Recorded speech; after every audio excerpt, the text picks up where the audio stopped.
મહેસાણા શહેર ward number 1માં રાજકીય માહોલ દિવસે ને દિવસે ગરમાઈ રહ્યો છે. Bharatiya Janata party, Indian National Congress અને આમ આદમી પાર્ટી વચ્ચે ત્રિપાખીયો જંગ છે.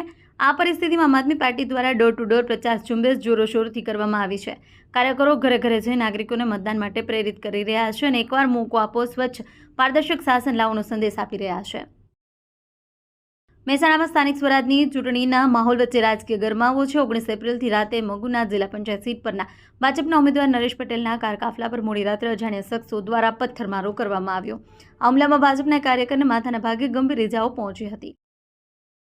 મહેસાણા જિલ્લામાં ગઢી તાલુકાના આદુંદ્રા ગામમાં ઇન્દિરાનગર પર આ વિસ્તારમાં ગ્રામજનોએ પાણીની વિકટ સમસ્યાને કારણે આગામી ચૂંટણીનો બહિષ્કાર કરવાની જાહેરાત કરી.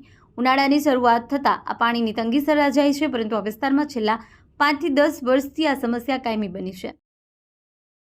ઉદ્યોગપતિ ગૌતમ અદાણીએ ખેરાલુ તાલુકાના તારંગા જેનતેડની મુલાકાત લીધી. તેઓ ડભોડા ગામમાં હેલિપેડ પર ઉતર્યા, જ્યાં જૈન આગેવાનોએ તેમનું સ્વાગત કર્યું. હેલિપેડ પરથી અદાણી તારંગા મંદિર જવા રવાના થયા. તીર્થદર્શન બાદ તેમણે વનીકરણની પણ મુલાકાત લીધી. વિસનગર તાલુકાના ભાંડુ ગામ પાસે મહેસાણા પાલનપુર હાઈવે પર એક અકસ્માત થયો. પૂરઝડપે આવી રહેલા ટ્રકના ચાલકે રોડ ક્રોસ કરી રહેલા એક રાહદારીને અડફેટે લેતા ઘટના સ્થળે મોત થયું. ભાંડુ ગામના ઠાકોર રાજુજી બનાજી રવિવારે સાંજના સમયે ભાંડુ ગેટ નંબર 1 પાસે રોડ ક્રોસ કરી રહ્યા હતા. એ દરમિયાન અકસ્માત થયો હતો.